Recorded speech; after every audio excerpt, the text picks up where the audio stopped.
A year ago, this looked like that. And today, we're gonna finally finish.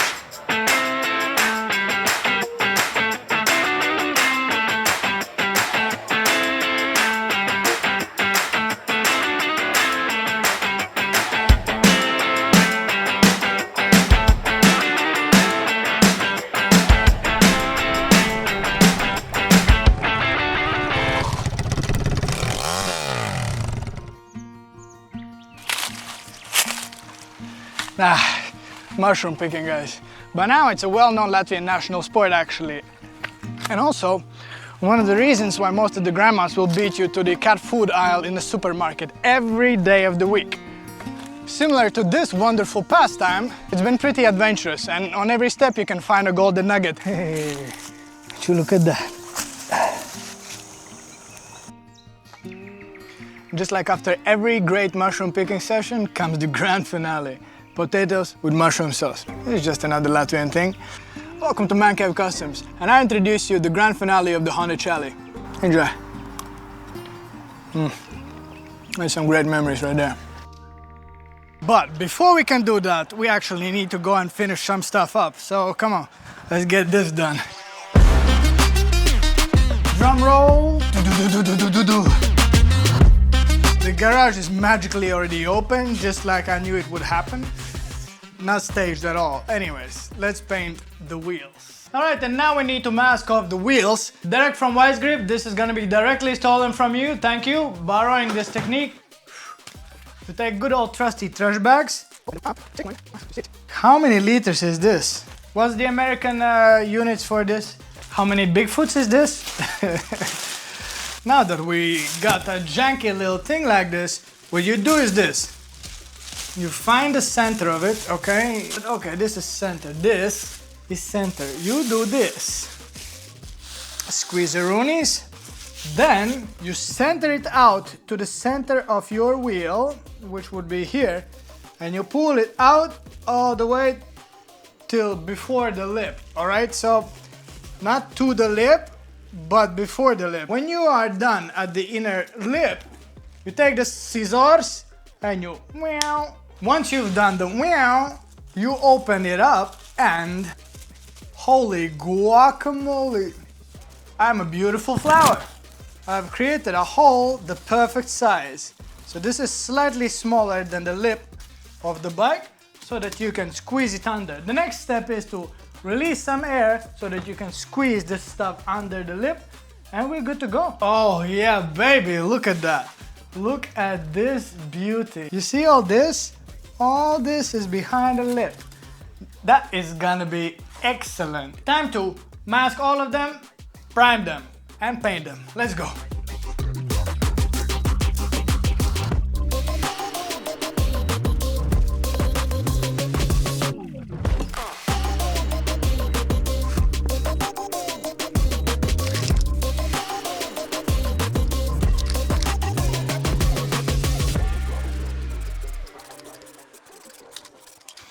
Drum roll. Do-do-do-do-do-do-do.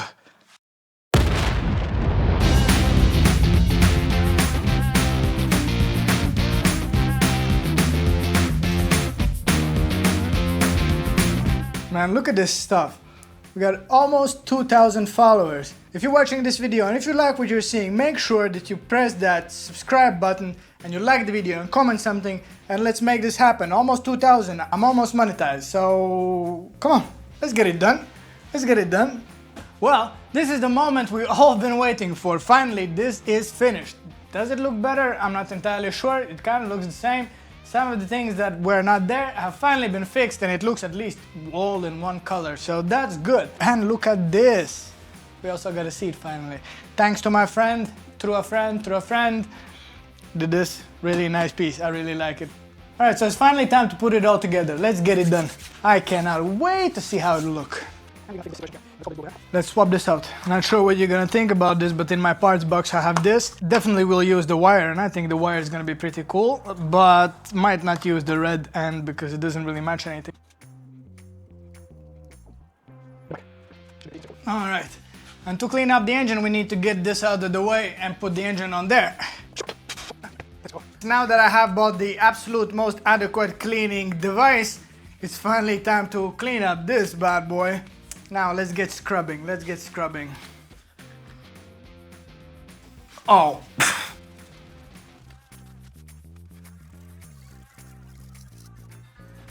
This won't make them new, but at least they will kind of look presentable for the grand finale, guys. It's gonna be so good.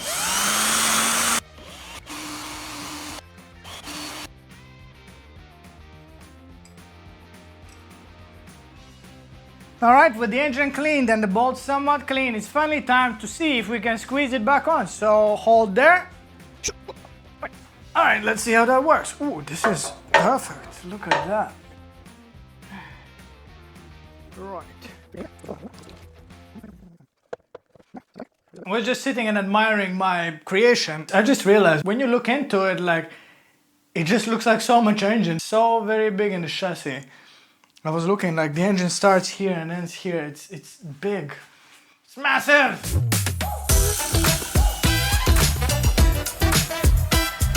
I couldn't find the rear swing arm, guys. For about 10 minutes I've been looking around the garage in this 12 square meters for 10 minutes for the damn swing arm. Where do you think I put it? If you see it, pause the video, let me know in the comments. Where is it? Look. Look at this genius, man. The real man of genius. What a safe place. Such a safe place I couldn't find it. Let's mount it.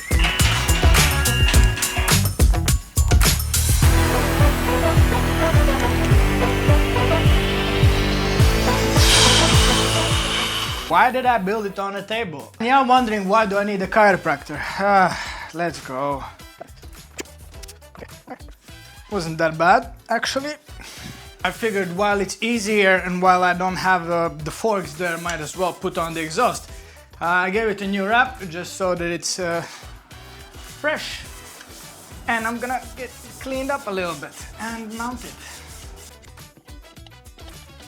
Just before putting back the forks, I'm just gonna give some grease to the absolutely dry bearings.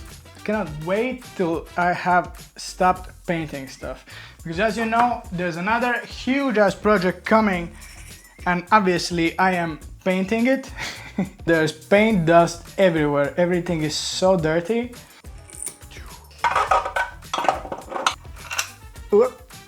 Cannot put the triple clamps on yet because I decided to do this.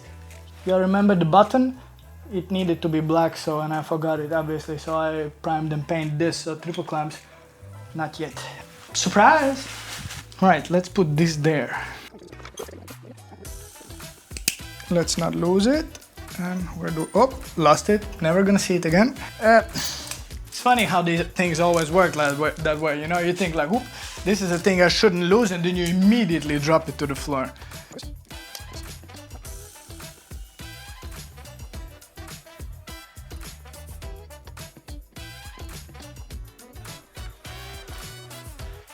This is the real test of it all. It could leak heavily on the floor.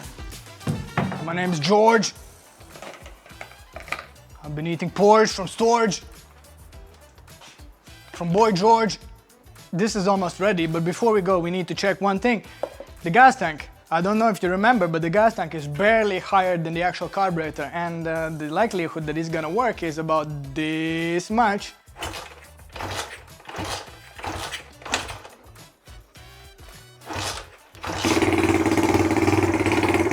Okay, well, it runs. That's something. The last thing that's going on every project, the last thing. You know what the reason why these go out last? Because you build a whole build with dirty hands, and if you touch these with dirty hands, they will get dirty, and it will not be pretty when the build is finished. So you put them on the very last moment of the whole thing. Soccer is fucking fast. I don't remember what's his name, but it's not Donald Duck.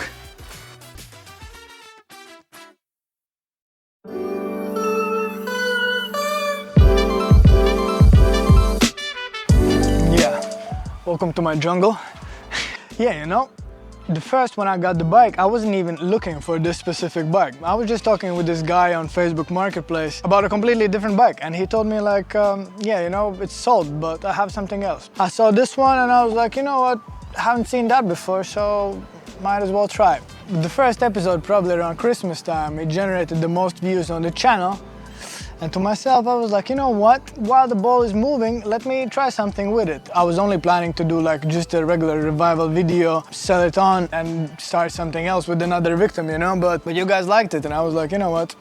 Gotta try something with it. In the second episode, I painted the bike immediately because in my head I was like, okay, I'm gonna keep the ball moving and I'm just gonna do like a down and dirty restoration and sell it on again for some profit. In hindsight, obviously painting the bike at the first was a huge mistake. After painting the bike, I thought to myself, you know what, might as well go crazy with this. So I decided to actually do a proper build, or somewhat of a build.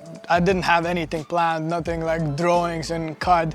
Actually, I do have a drawing in Photoshop that I made with a Honda Dax, just to move around some ideas. The major part of the actual build was to make the swing arm extended. So I went online, found another swing arm, the same bike, cut it in half, welded them both together, and now I had it about 10 centimeters added to the length of the bike, which kind of was the key of the build to have it. From there, I also got the pit bike forks, which turned out to be incredibly cheap. I didn't even know that pit bike stuff in general is so cheap. If I knew it before I bought the bike, I would have been for sure building it.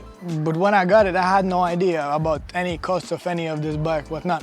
And yeah, probably the most hillbilly stuff of this bike is the wheels. You can see that I widened the wheels about 2 centimeters, I guess, with some spacers and some cutting and some craziness. Since it's never gonna be really used on a regular basis, some sketchy stuff is fine. My favorite thing about the bike is by far making the exhaust. At first, I didn't really even have an idea what I'm gonna do. I thought I'm just gonna put a regular pit bike exhaust on it, but I was looking at the bike and the hole for the air filter on the side of the bike, you've probably seen it, it just spoke to me, and I was like, but what if? I basically routed the exhaust up from the engine, through the frame and through the hole, and yes, it is very near to some vital stuff like electronics, carburetor and gas tank, and again, just like the same stuff, if this would be some sort of daily, I would not do it, but since it's gonna be mostly a beauty queen, I thought might as well.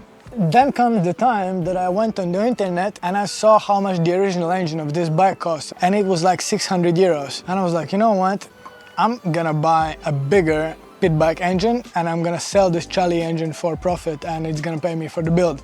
It didn't quite work out like that. I did manage to sell the engine afterwards, I think about 3 weeks ago, for about 250 bucks. I got a Zongshan 155cc pit bike engine. For where we are going, we don't need more power than that. I think it's about 18 horsepower from the box, and with our stuff, it's plenty. It's so sketchy to ride, so it's plenty good. And yeah, which brings us kind of here. It's been a year of a lot of work, cutting, welding, cursing, and hoping for the best. But this kind of brings us to the end of the era. You never say never. I might bring it out of the box again and do something else with it. I have some ideas about turbo. You guys let me know in the comments what would you think about the turbo on this bike. But for now, we're gonna focus on some bigger things and bigger builds, because bigger is better. Isn't that what your girlfriend said anyway?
I don't know, how does it look from you from the side? Does it look safe?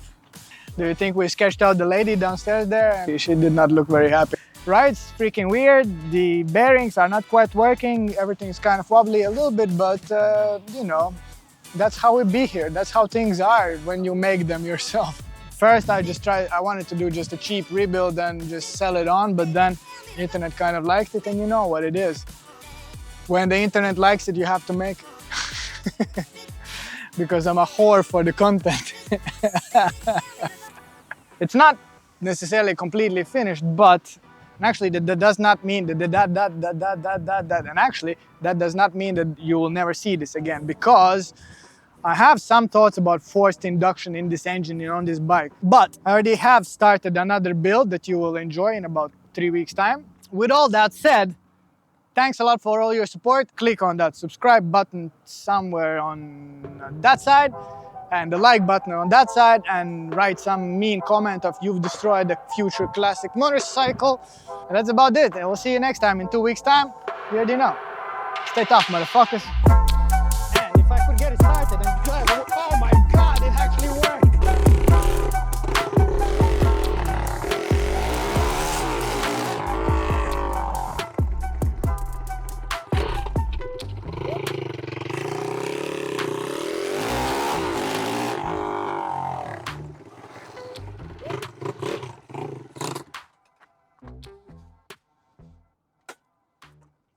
Fuck this.